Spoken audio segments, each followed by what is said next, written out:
नमस्कार। स्वागत है एसएससी एआई प्रेप में, जहां हम आसान भाषा में रोचक सामान्य ज्ञान के तथ्यों को समझेंगे। आज हम बात करेंगे एक ऐसे ऐतिहासिक अधिवेशन की जिसने भारत के स्वतंत्रता संग्राम की दिशा ही बदल दी। क्या आप बता सकते हैं कि किस कांग्रेस अधिवेशन में स्वराज्य की मांग जोरदार ढंग से उठी थी? एकदम सही सवाल। भारतीय राष्ट्रीय कांग्रेस अपने शुरुआती दिनों में मॉडरेट्स और एक्सट्रीमिस्ट्स के बीच मतभेदों से जूझ रही थी। कुछ धीरे धीरे सुधार चाहते थे, जबकि कुछ तुरंत स्वशासन की मांग कर रहे थे। फिर आया 1906 का साल और कलकत्ता का अधिवेशन। इस अधिवेशन की अध्यक्षता दादा भाई नौरोजी ने की थी। यहाँ एक महत्वपूर्ण निर्णय लिया गया जिसने स्वतंत्रता संग्राम को नया मोड़ दिया। इस अधिवेशन में कांग्रेस ने स्पष्ट रूप से घोषित किया कि उनका लक्ष्य है स्वशासन या स्वराज्य, ठीक वैसे ही जैसे ब्रिटेन या उसके उपनिवेशों में है। ये एक बड़ा बदलाव था, एक ऐलान जो देशवासियों के हौसलों को आसमान छूने लगा। तो इसका मतलब 1906 का कलकत्ता अधिवेशन स्वराज के लिए एक मील का पत्थर साबित हुआ। बिल्कुल सही। इस अधिवेशन ने मॉडरेट्स और एक्सट्रीमिस्ट्स के बीच एकता भी दिखाई और स्वराज्य के लक्ष्य को प्राप्त करने के लिए एक नई रणनीति की नींव रखी। ये एक ऐतिहासिक क्षण था जिसने भारत के स्वतंत्रता संग्राम को नई गति दी। मैंने पढ़ा है कि स्वतंत्रता संग्राम के दौरान कांग्रेस के अंदर दो गुट थे, मध्यमार्गी और उग्रवादी। क्या आप बता सकते हैं कि उग्रवादियों ने मध्यमार्गियों की किस बात की आलोचना की थी? एक बेहतरीन सवाल। भारतीय राष्ट्रीय कांग्रेस में मध्यमार्गी और उग्रवादी विचारधाराओं के बीच मतभेद थे।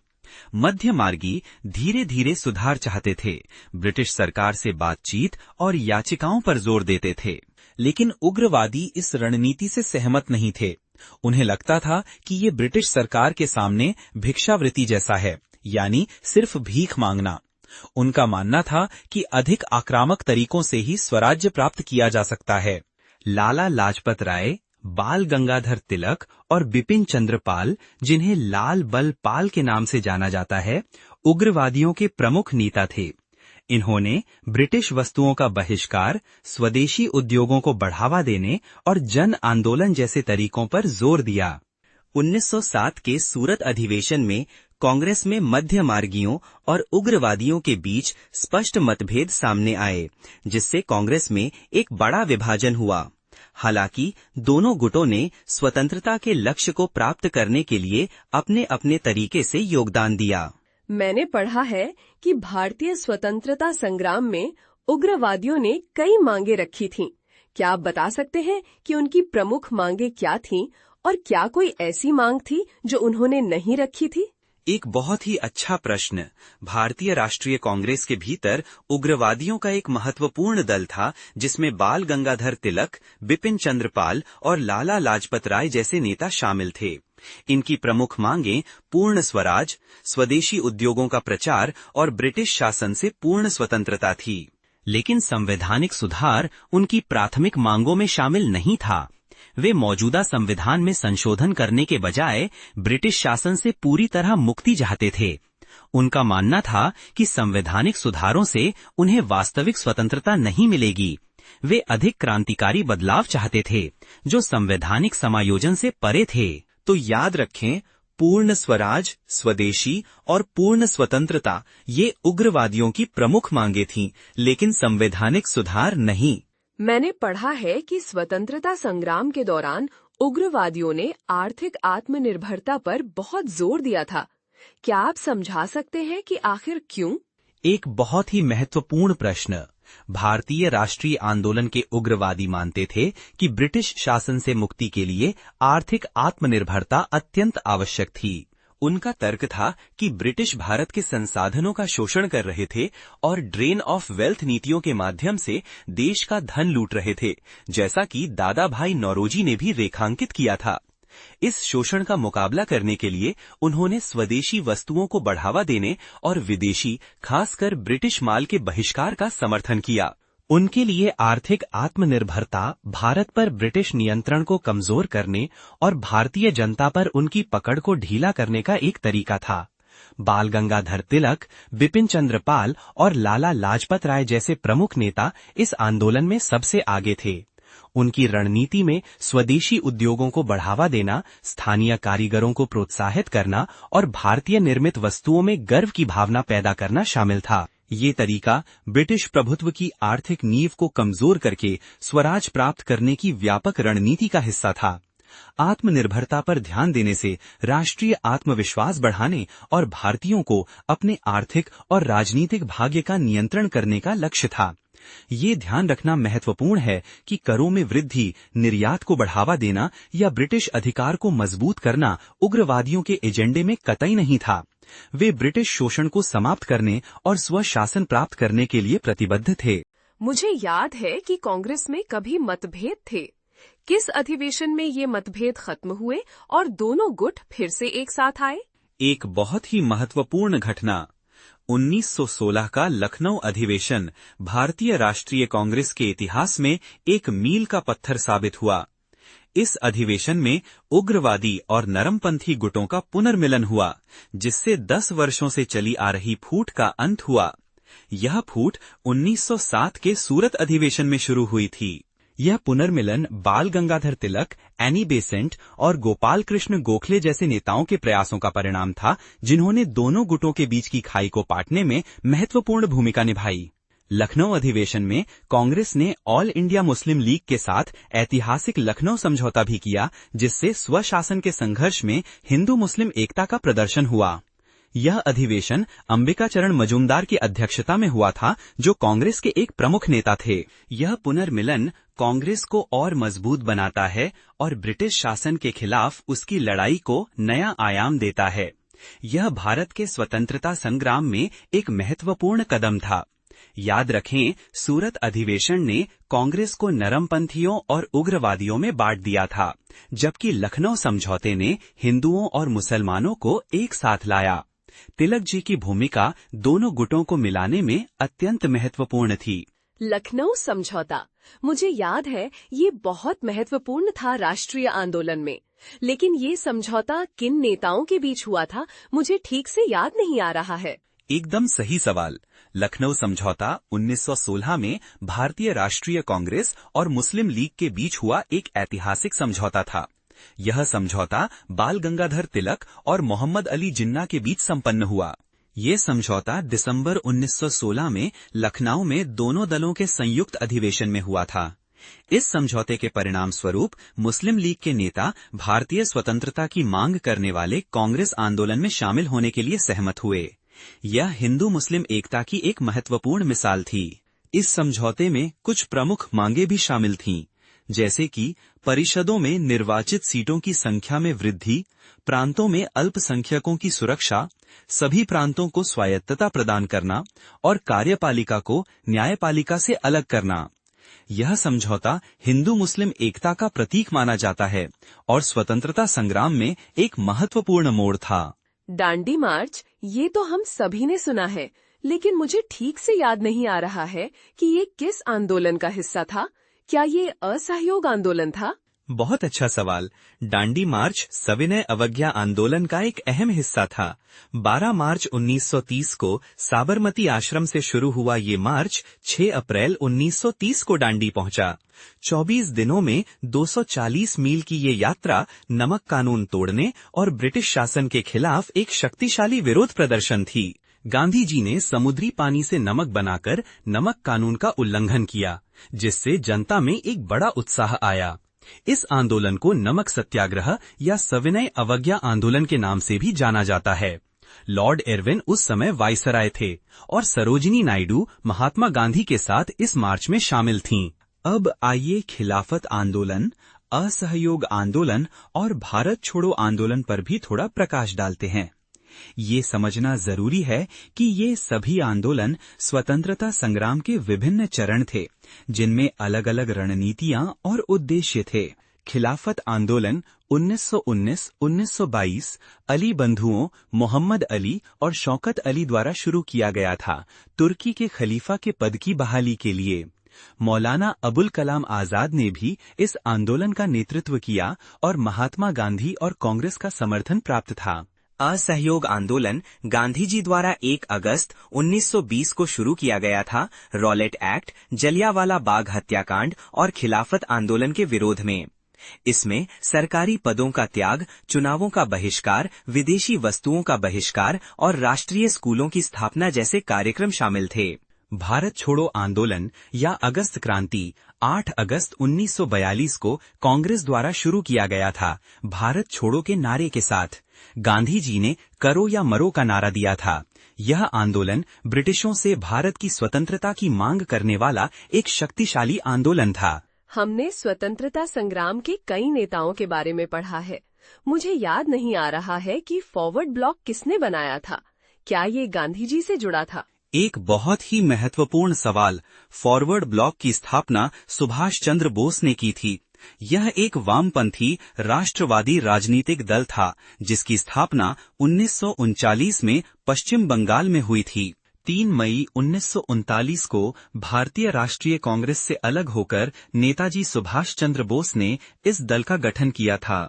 एक दिलचस्प बात यह है कि इस दल में शामिल होने वाले सदस्यों को ब्रिटिश शासन के विरुद्ध कटिबद्धता दिखाने के लिए अपनी उंगली काटकर रक्त से शपथ पत्र पर हस्ताक्षर करने पड़ते थे। 1940 में नागपुर में फॉरवर्ड ब्लॉक का अखिल भारतीय सम्मेलन हुआ, जिसमें भारतीय जनता को सारी शक्ति शीर्षक के एक प्रस्ताव को पारित किया गया, जिसमें ईस्ट इंडिया कंपनी के खिलाफ सशस्त्र संघर्ष का आह्वान किया गया था। सुभाष चंद्र बोस के नेतृत्व और दृढ़ संकल्प ने इस दल को एक महत्वपूर्ण राजनीतिक शक्ति बनाया। हमने कई सामाजिक सुधार आंदोलनों के बारे में पढ़ा है। मुझे याद नहीं आ रहा है कि भारतीय सेवक समाज किसने स्थापित किया था। क्या ये किसी राष्ट्रीय नेता से जुड़ा था? एक बहुत ही अच्छा सवाल। भारतीय सेवक समाज की स्थापना गोपाल कृष्ण गोखले ने की थी। ये 1905 में पुणे में स्थापित किया गया था। गोपाल कृष्ण गोखले एक प्रसिद्ध राष्ट्रवादी नेता थे, जिन्होंने देश सेवा को अपना जीवन समर्पित कर दिया था। इस संगठन का उद्देश्य प्रशिक्षित और समर्पित कार्यकर्ताओं को तैयार करना था, जो देश की सेवा में अपना योगदान दे सकें। ये समाज सामाजिक सुधारों और राष्ट्रीय आंदोलन में महत्वपूर्ण भूमिका निभाता था। ये याद रखना महत्वपूर्ण है कि कई अन्य संगठन भी इसी समय अस्तित्व में थे, जैसे ब्रह्म समाज राजा राम मोहन राय द्वारा स्थापित, लाला लाजपत राय द्वारा स्थापित servants of the people society और स्वराज पार्टी मोतीलाल नेहरू और CR दास द्वारा स्थापित। प्रत्येक संगठन का अपना अनूठा उद्देश्य और योगदान था। मैंने पढ़ा है कि स्वराज शब्द का प्रयोग बहुत महत्वपूर्ण था राष्ट्रीय आंदोलन में, लेकिन मुझे याद नहीं आ रहा है कि किस कांग्रेस अधिवेशन में और किसने सबसे पहले इसका प्रयोग किया था। बहुत ही अच्छा सवाल। स्वराज शब्द का पहला प्रयोग दादा भाई नौरोजी ने 1906 में कलकत्ता में हुए कांग्रेस अधिवेशन में किया था। ये शब्द स्वशासन या आत्मशासन का प्रतीक था और भारतीयों के मन में स्वतंत्रता की लौ को और तेज करता था। दादा भाई नौरोजी ने स्वयं कहा था कि उन्होंने ये शब्द दयानंद सरस्वती के सत्यार्थ प्रकाश से सीखा था। दयानंद सरस्वती ने स्वराज का प्रयोग होम रूल के समानार्थी शब्द के रूप में किया था। ये ध्यान रखना महत्वपूर्ण है कि स्वराज का अर्थ केवल राजनीतिक स्वतंत्रता ही नहीं, बल्कि आर्थिक और सामाजिक स्वतंत्रता को भी समाहित करता था। 1906 का कलकत्ता अधिवेशन स्वराज के विचार के प्रचार और प्रसार में एक मील का पत्थर साबित हुआ। आइए हम कुछ महत्वपूर्ण कांग्रेस अधिवेशनों पर एक नजर डालते हैं।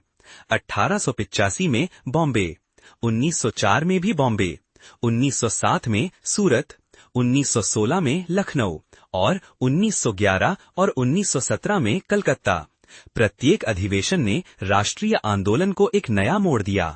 गांधी इरविन समझौता, मैंने सुना है इसके बारे में, पर मुझे समझ नहीं आया कि ये किस आंदोलन से जुड़ा था। एक बहुत ही महत्वपूर्ण सवाल।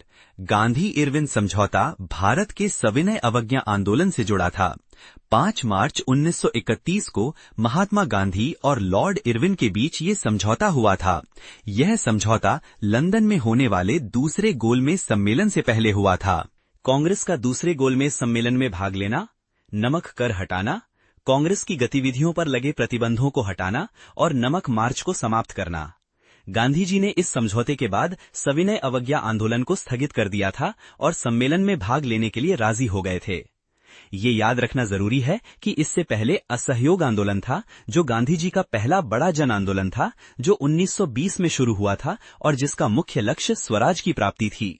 रॉलेट एक्ट, जिसे गांधी जी ने काला कानून कहा था, 1919 में पारित हुआ था और भारत छोड़ो आंदोलन, जिसका नारा भारत छोड़ो था, 1942 में शुरू हुआ था, क्रिप्स मिशन की विफलता के तुरंत बाद।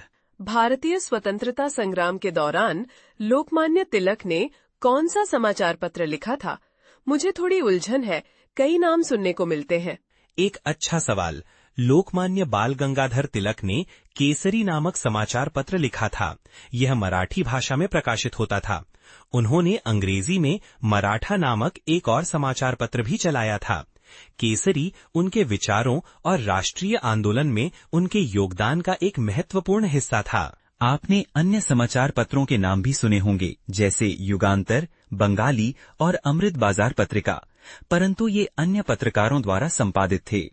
युगांतर बरिंद्र कुमार घोष, अभिनव भट्टाचार्य और भूपेंद्र नाथ दत्त द्वारा 1906 में कलकत्ता में स्थापित किया गया था। बंगाली सुरेंद्र नाथ बनर्जी द्वारा स्थापित किया गया था और अमृत बाजार पत्रिका शिशिर कुमार घोष और मोतीलाल घोष द्वारा स्थापित की गई थी। तो याद रखें, लोकमान्य तिलक का प्रमुख समाचार पत्र केसरी था। मैं जानना चाहती हूँ कि आखिर किस अधिवेशन में भारत छोड़ो प्रस्ताव को स्वीकृति मिली थी? एक बहुत ही महत्वपूर्ण सवाल। भारत छोड़ो प्रस्ताव को अखिल भारतीय कांग्रेस कमेटी AICC के बंबई अधिवेशन में स्वीकृति मिली थी। ये 8 अगस्त 1942 को महात्मा गांधी जी द्वारा पारित किया गया था। मुंबई के ग्वालिया टैंक मैदान में महात्मा गांधी ने अपना प्रसिद्ध भारत छोड़ो भाषण दिया था। ये आंदोलन ब्रिटिश शासन से मुक्ति पाने के लिए एक जन आंदोलन था और क्रिप्स मिशन की विफलता के बाद शुरू हुआ था। इस प्रस्ताव का मसौदा जवाहरलाल नेहरू ने तैयार किया था और करो या मरो इस आंदोलन का प्रसिद्ध नारा था।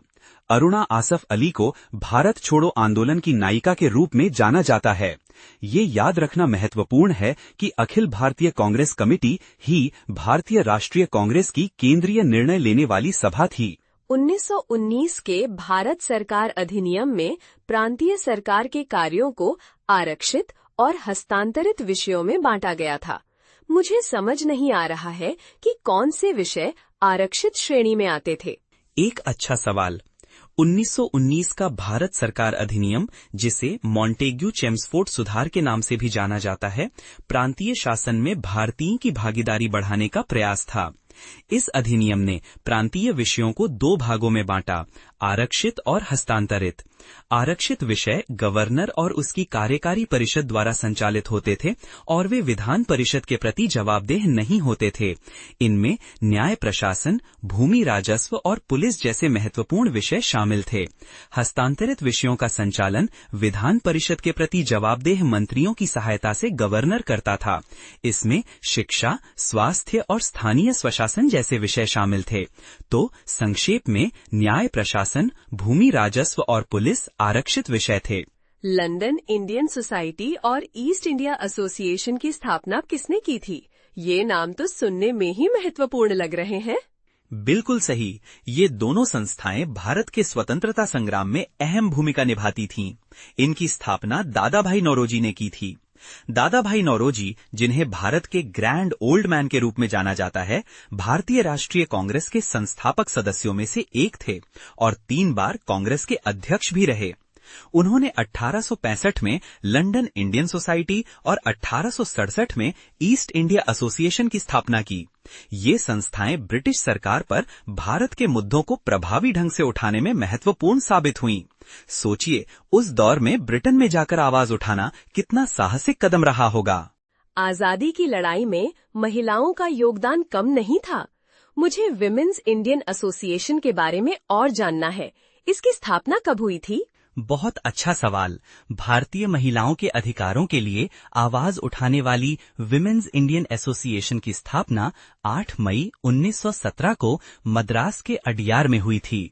ये एक बहुसांस्कृतिक संगठन था जहां विभिन्न समुदायों की महिलाएं एक साथ आईं।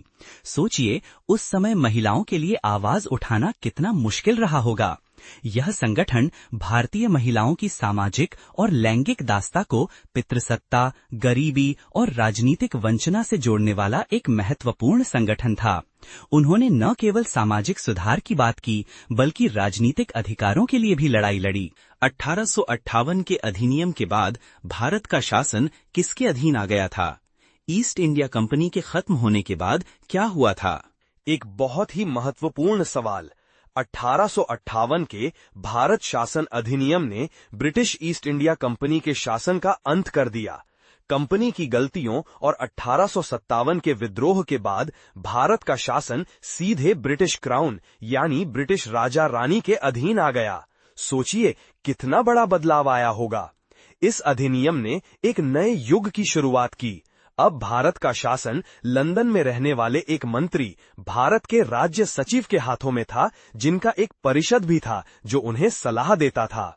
इससे ब्रिटिश सरकार का भारत पर सीधा नियंत्रण स्थापित हुआ। गदर पार्टी की स्थापना कब और किसने की थी? ये सुनने में कुछ अलग सा लगता है। क्या ये कोई गुप्त संगठन था? एक बेहद रोचक सवाल। 1913 में संयुक्त राज्य अमेरिका के सैन फ्रांसिस्को में लाला हरदयाल ने गदर पार्टी की नींव रखी थी। ये कोई साधारण संगठन नहीं था, बल्कि अमेरिका और कनाडा में रह रहे सिख प्रवासियों का एक क्रांतिकारी समूह था, जिसका उद्देश्य ब्रिटिश राज को समाप्त करना था। सोचिए, इतनी दूर से भी स्वतंत्रता की लड़ाई लड़ी जा रही थी। पार्टी का अखबार गदर पहली बार 1 नवंबर 1913 को सैन फ्रांसिस्को से प्रकाशित हुआ था। ये गदर षड्यंत्र के नाम से भी जाना जाता है, जिसमें प्रथम विश्व युद्ध के दौरान ब्रिटिश भारतीय सेना में विद्रोह करने की योजना थी। इस षड्यंत्र में अमेरिका की गदर पार्टी, जर्मनी की बर्लिन कमेटी, भारत के क्रांतिकारी और जर्मन विदेश कार्यालय शामिल थे। ये दिखाता है कि स्वतंत्रता की चाह कितनी व्यापक थी। पूना समझौता 1932, ये क्या था? मुझे लगता है कि इसमें गांधी जी का नाम जरूर होगा। बिल्कुल सही। पूना समझौता 1932 एक ऐतिहासिक समझौता था जो महात्मा गांधी और डॉक्टर बाबा साहब अम्बेडकर के बीच हुआ था। ये 24 सितंबर 1932 को पुणे के यरवदा केंद्रीय कारागार में हुआ। गांधी जी ने अस्पृश्यता के खिलाफ अपनी प्राण त्याग की धरना शुरू कर दी थी, जिसे समाप्त करने के लिए ये समझौता हुआ। पंडित मदन मोहन मालवीय और कुछ दलित नेताओं ने भी इस समझौते में महत्वपूर्ण भूमिका निभाई थी। यह समझौता भारत के दलित समाज के लिए एक महत्वपूर्ण मील का पत्थर था, क्योंकि इसने उनके सामाजिक और राजनीतिक अधिकारों को बेहतर बनाने में महत्वपूर्ण योगदान दिया। सोचिए, एक ऐसे समय में जब सामाजिक भेदभाव इतना गहरा था, इन दोनों महान व्यक्तियों के बीच ये समझौता कितना महत्वपूर्ण था। 1945 में भारतीय राष्ट्रीय सेना के सिपाहियों के मुकदमे में कौन कौन से नेताओं ने उनकी पैरवी की थी? मुझे याद है कुछ बड़े नेताओं ने हिस्सा लिया था। हाँ, ये एक बहुत ही महत्वपूर्ण मुकदमा था। भारतीय राष्ट्रीय सेना के सिपाहियों की पैरवी करने में कई राष्ट्रीय नेताओं ने महत्वपूर्ण भूमिका निभाई थी। सर तेज बहादुर सप्रू और भोलाभाई देसाई जैसे नेताओं ने इन सिपाहियों का बचाव किया था। जवाहरलाल नेहरू जी ने भी इस मामले में महत्वपूर्ण योगदान दिया था। लेकिन राजगोपालाचारी जी ने इस मुकदमे में इन सिपाहियों का बचाव नहीं किया। ये जानकर थोड़ा आश्चर्य होता है ना? क्योंकि कई दूसरे नेताओं ने इस मुकदमे में सक्रिय भूमिका निभाई थी। शायद इस पर और शोध करने से हमें और भी जानकारी मिल सकती है। क्यों न हम अगले अध्याय में इस मुद्दे पर थोड़ा और गहराई से जांच करें। मराठा साम्राज्य के अंतिम पेशवा बाजीराव द्वितीय का शासनकाल कैसे समाप्त हुआ? किस संधि ने उनके स्वतंत्र अस्तित्व का अंत किया? ये एक बहुत ही महत्वपूर्ण और निर्णायक घटना थी। बाजीराव द्वितीय 1795 से 1818 तक मराठा साम्राज्य के पेशवा रहे, लेकिन मराठा अमीरों की बढ़ती शक्ति के कारण वो अपने पद पर कमजोर पड़ते गए। उनका शासन नाम मात्र का रह गया था। इन मराठा सरदारों के दबाव और अपनी घटती शक्ति को देखते हुए बाजीराव द्वितीय को अंततः 1802 में ब्रिटिश ईस्ट इंडिया कंपनी के साथ बसीन की संधि पर हस्ताक्षर करने के लिए मजबूर होना पड़ा। ये संधि उनके लिए बहुत ही अपमानजनक थी और इसने मराठा साम्राज्य के स्वतंत्र अस्तित्व का अंत कर दिया। सोचिए, एक शक्तिशाली साम्राज्य का पतन कितना दुखद और विचारणीय है। क्या आपको लगता है कि बाजीराव द्वितीय ने सही निर्णय लिया? क्या कोई और रास्ता था? ये एक ऐसा प्रश्न है जिस पर हम और चर्चा कर सकते हैं। भारत में पहला अंग्रेजी समाचार पत्र किसने शुरू किया था, ये जानना बेहद रोचक होगा। ये एक महत्वपूर्ण सवाल है जो हमें भारत के प्रारंभिक ब्रिटिश शासनकाल में ले जाता है। जैसा कि हम जानते हैं, प्रेस की स्वतंत्रता और सूचना का प्रसार समाज के लिए बहुत महत्वपूर्ण है। तो भारत में पहला अंग्रेजी समाचार पत्र बंगाल गजट J.A. हिक्की द्वारा 1780 में शुरू किया गया था। सोचिए, 1780 कितना पुराना समय। हिक्की एक आयरिश व्यक्ति थे और उन्होंने कलकत्ता, जो उस समय ब्रिटिश भारत की राजधानी थी, से ये समाचार पत्र प्रकाशित किया। इस अखबार की खास बात यह थी कि मुख्य समाचार तो ब्रिटिश अंग्रेजी में थे, लेकिन बाकी हिस्सों में एंग्लो इंडियन शब्दावली का खुलकर इस्तेमाल किया गया था। ये एक ऐतिहासिक मील का पत्थर था जो भारत में सूचना के प्रसार और विचारों के आदान प्रदान में एक नए युग की शुरुआत करता है।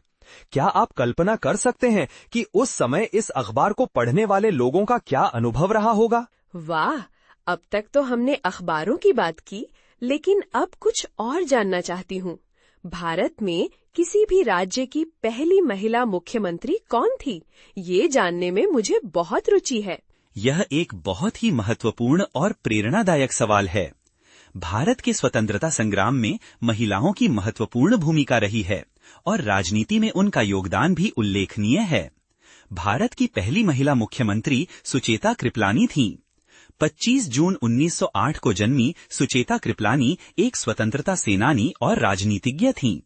उन्होंने 1963 से 1967 तक उत्तर प्रदेश की मुख्यमंत्री के रूप में सेवा की। सोचिए, 1963, यह एक ऐसा समय था जब महिलाओं के लिए राजनीति में जगह बनाना कितना मुश्किल रहा होगा। सुचेता कृपलानी ने न केवल राजनीति में अपनी जगह बनाई, बल्कि एक बेहतरीन प्रशासक के रूप में भी अपनी पहचान बनाई। उनकी जीवनी पढ़कर आप प्रभावित होंगे। उनके जीवन से हम सीख सकते हैं कि दृढ़ संकल्प और लगन से कोई भी लक्ष्य हासिल किया जा सकता है, चाहे वो कितना ही कठिन क्यों न हो। क्या आपको नहीं लगता कि उनकी कहानी बेहद प्रेरणादायक है? अब तक हमने स्वतंत्रता संग्राम के कई पहलुओं पर चर्चा की है, लेकिन एक गीत है जो हमेशा से ही हमारे राष्ट्रीय गौरव का प्रतीक रहा है, वंदे मातरम। ये किसने लिखा था? ये एक बेहतरीन सवाल है। वंदे मातरम एक ऐसा गीत जो हमारे देश के प्रति प्रेम और गौरव को जागृत करता है। बंकिम चंद्र चट्टोपाध्याय ने लिखा था। 27 जून 1838 को पश्चिम बंगाल के नैहाटी में एक पारंपरिक बंगाली ब्राह्मण परिवार में जन्मे बंकिम चंद्र चट्टोपाध्याय एक महान लेखक और राष्ट्रवादी थे।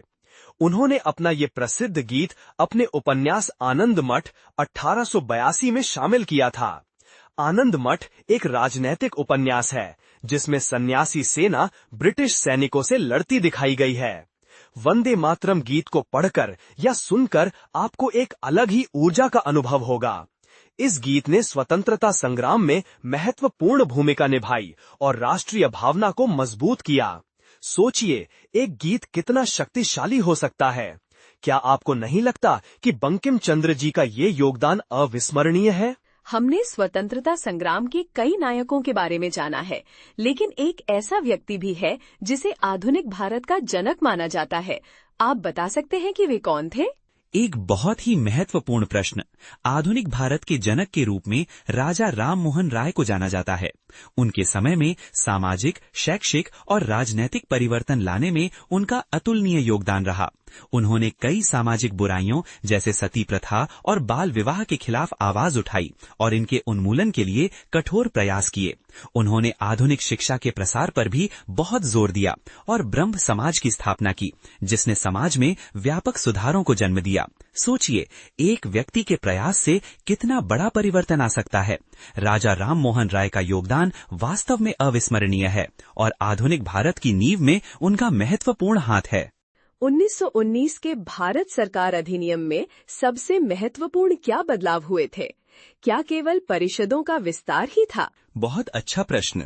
1919 का भारत सरकार अधिनियम वास्तव में कई महत्वपूर्ण बदलावों वाला था। ये सिर्फ परिषदों के आकार में बढ़ोतरी तक सीमित नहीं था। इस अधिनियम के तहत प्रांतीय स्तर पर द्वैध शासन यानी डायार्की की शुरुआत हुई। इसका मतलब था कि प्रांतीय सरकारों में कुछ विषयों पर भारतीय मंत्रियों को अधिकार दिया गया, जबकि अन्य विषयों पर गवर्नर का नियंत्रण बना रहा। इसके साथ ही इस अधिनियम ने सीधे चुनाव की भी व्यवस्था शुरू की, जिससे भारतीयों को राजनीतिक प्रक्रिया में और अधिक भागीदारी का मौका मिला। तो इस अधिनियम की तीनों ही विशेषताएं, परिषदों का विस्तार, प्रत्यक्ष चुनाव और प्रांतीय डायार्की, उतनी ही महत्वपूर्ण थीं। यह एक कदम था, भले ही छोटा, भारतीयों को अधिक स्वशासन की ओर।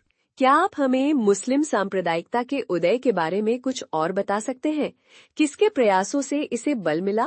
एक बहुत ही महत्वपूर्ण प्रश्न। भारतीय राष्ट्रीय आंदोलन के दौरान मुस्लिम सांप्रदायिकता का उदय एक जटिल घटना थी। कई कारकों ने इसमें योगदान दिया, लेकिन सैयद अहमद खान के प्रयासों ने इसे काफी बल प्रदान किया। उन्होंने अलीगढ़ आंदोलन के माध्यम से मुस्लिमों के लिए आधुनिक शिक्षा और सामाजिक सुधार पर जोर दिया। हालांकि इस आंदोलन के परिणाम स्वरूप एक अलग मुस्लिम पहचान का विकास भी हुआ, जिसने बाद में सांप्रदायिक राजनीति को बढ़ावा दिया।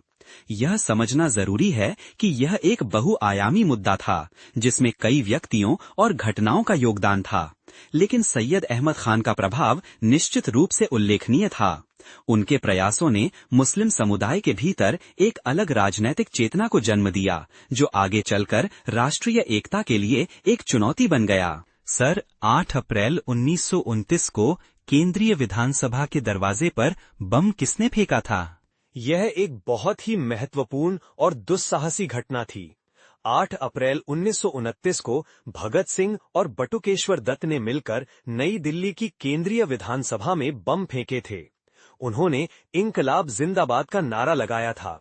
इसके साथ ही उन्होंने कई पर्चे भी बिखेरे थे, जिनमें लिखा था कि बहरे को सुनने के लिए जोर से आवाज उठानी पड़ती है।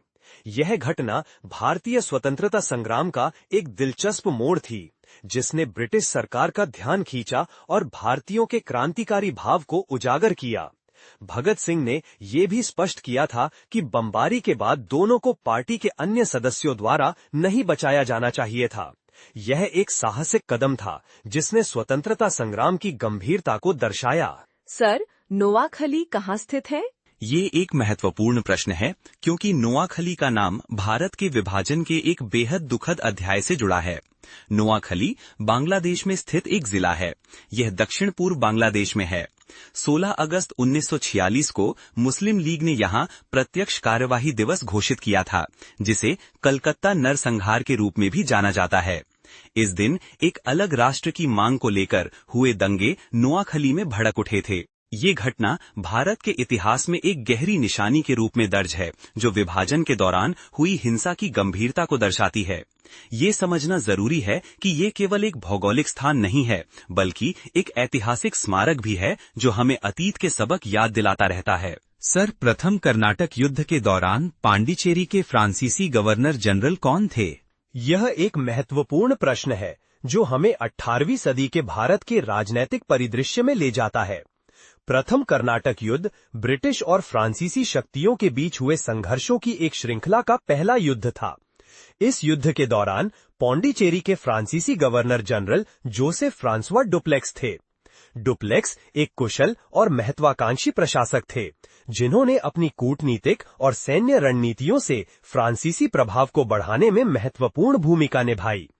उनकी नीतियों ने बाद के कर्नाटक युद्धों और भारत में यूरोपीय शक्तियों के बीच संघर्षों को प्रभावित किया। यह याद रखना जरूरी है कि डुप्लेक्स का नेतृत्व और उनके फैसले भारत के इतिहास में एक महत्वपूर्ण मोड़ थे। सर, क्या आप 1857 के विद्रोह के मुख्य कारणों के बारे में और विस्तार से बता सकते हैं? मुझे समझ नहीं आ रहा है कि कौन से कारण इस विद्रोह के लिए सबसे जिम्मेदार थे।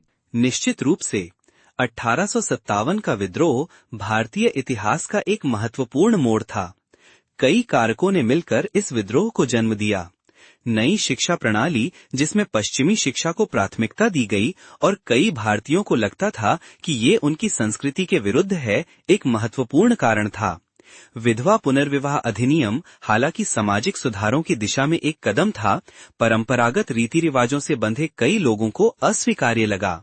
और फिर अफगानिस्तान में भारतीय सिपाहियों को भेजना भी एक महत्वपूर्ण तत्व था, जिससे सिपाहियों में असंतोष फैला।